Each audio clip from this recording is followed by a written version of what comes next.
Hello and welcome. Today I'm going to be making a simple journal using this 9 by 12 50-pound sketch paper, some paints, and I'm going to bind it using a slip knot binding technique, which I really like a lot, especially for this type of journal. So the first thing I'm going to do is I'm going to collage book pages onto my paper. I like to do this anyway, but especially with this fairly thin paper, the sketch paper, it needs a little more sturdiness, I think. So that'll add to it. I'm gluing the papers down with my glue stick. Just a variety of papers. I'm not covering the entire background, but I am going to do the front and the back. So earlier, at the beginning of the video, you saw all my pink paints that I took out. This is also in response to the challenge in the Mixed Media Emporium Facebook group. And the prompt is color challenge, and the color I picked for this month is pink. So that's why I have all the pink. The first week of each month in the Facebook group, I pick a color. And again, this month it's pink. So there you see my papers all collaged on there, and you can see that I am not covering the entire surface. I tore some bigger pages also just to make it a little bit easier to collage, and I'm going to divide these big papers into smaller papers, which you'll see later. So I'm using my brayer just to spread paint a little faster, and I don't really have a plan in mind. I just want to use all the pinks for the moment, and just a variety of pink colors. So I just do that with all the papers. I'm doing the front and the backs of each paper. So back to the Facebook group. If you're interested in joining the Facebook group, we are a prompt-based group. It was originally coordinated by Nina Ribena, who wanted to take a break and asked me if I would take over for her, which I was very honored to do. And so I just kept it a lot of the same features that she had, which is every week we have a different prompt. I announce it on Fridays at noon. East Coast time in the U.S. at noon, and it's been fun. It was a little challenging at first, but I think I'm in the swing of things now. So I'm continuing to just add pink colors with my brayer. I'm just trying to use all the pinks, and there you can see that I have covered all of the pages. For now, I'm going to add more, and now I've decided to add an additional color, because even though the color challenge is pink, that doesn't mean your whole project has to use only pink. It just has to be the predominant color. So even though I'm adding more colors, the predominant color of this project, as you can already see, is pink. So I'm going to add a few colors here and there that I thought would look nice with the pink. Just a few touches. I don't want to cover a lot of the pink.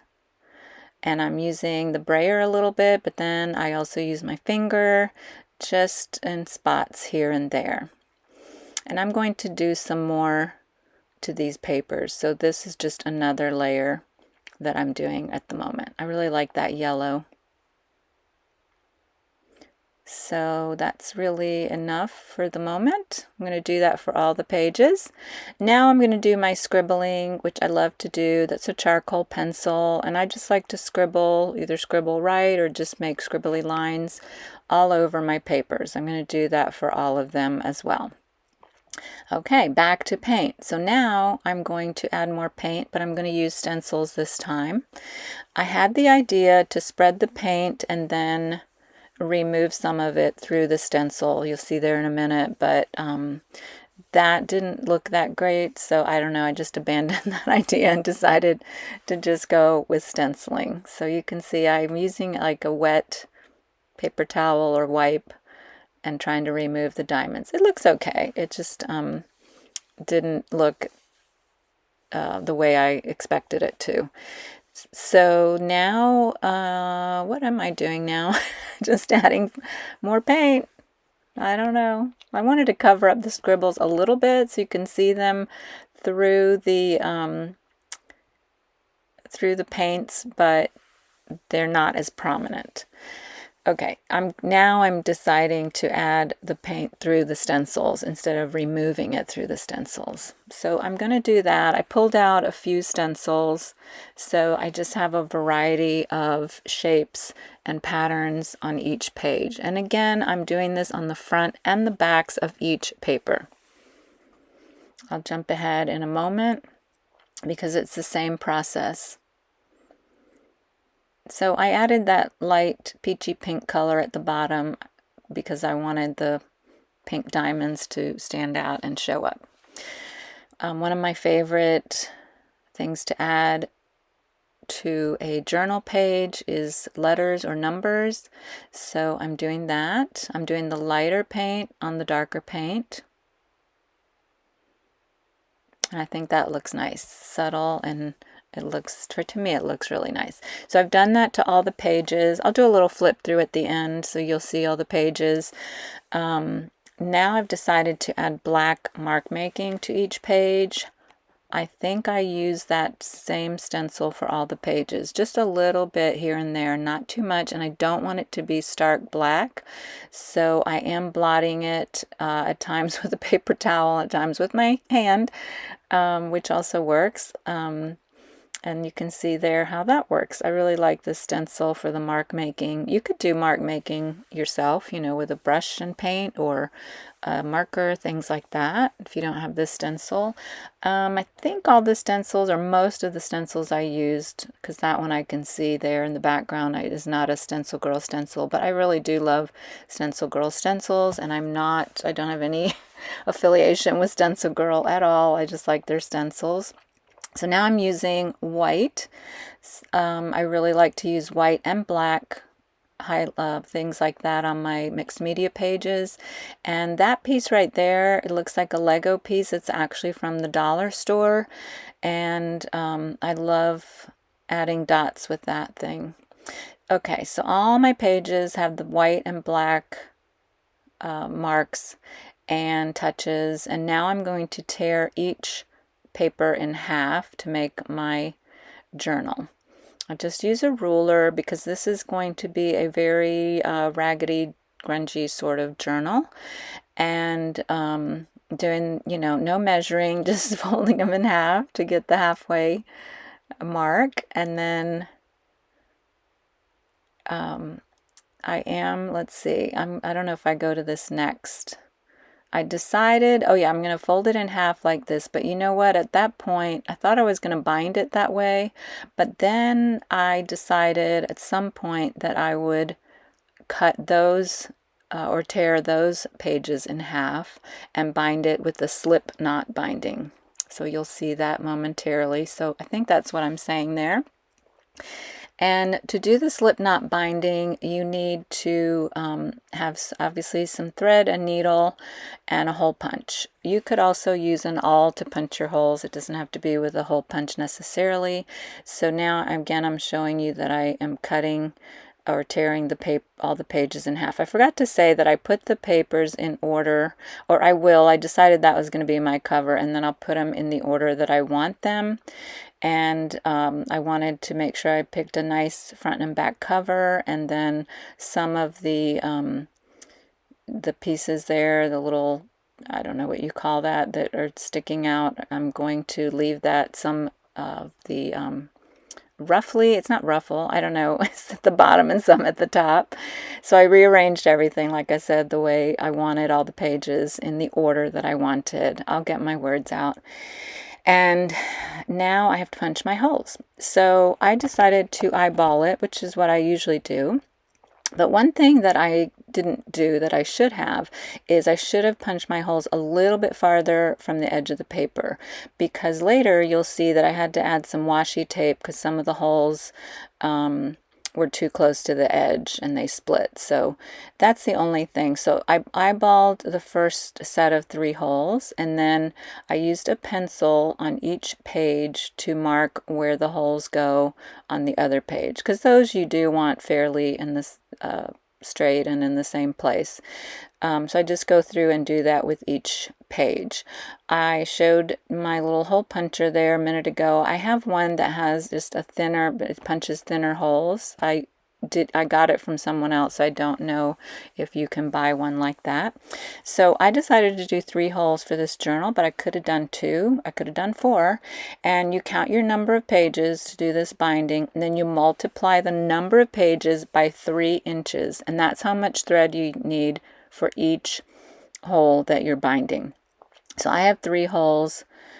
The length of each of those threads is 16 times 3. I'm waxing my thread right now because that was just some embroidery floss that I pulled out. I really like that color, but waxed thread works the best for this technique, but that's not to say you couldn't use something else.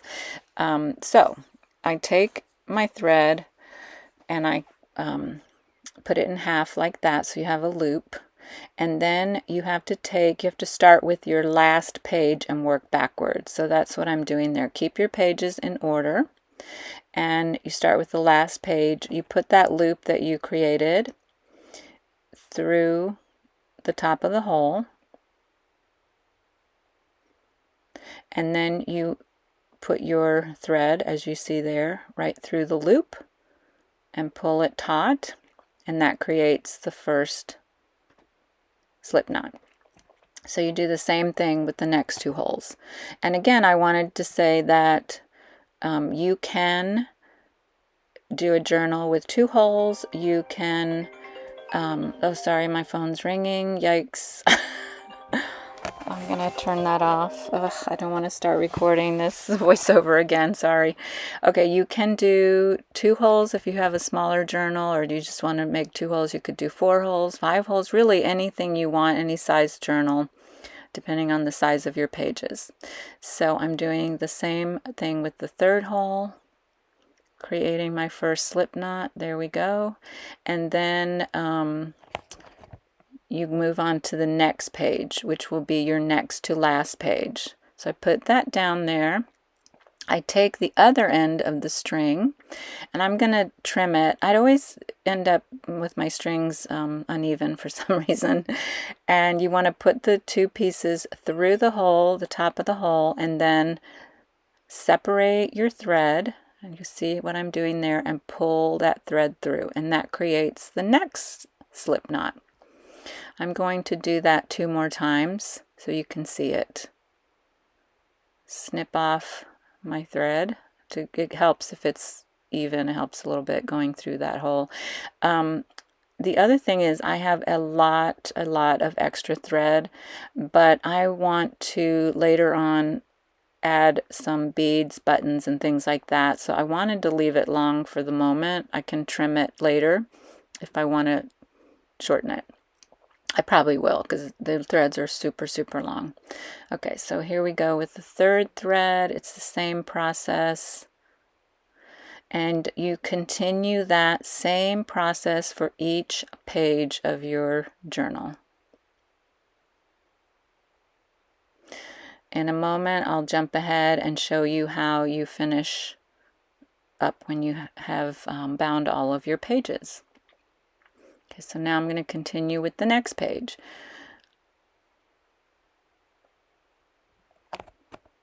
So I mentioned before, some of my holes were too close to the edge, so again, my threads somehow have become uneven.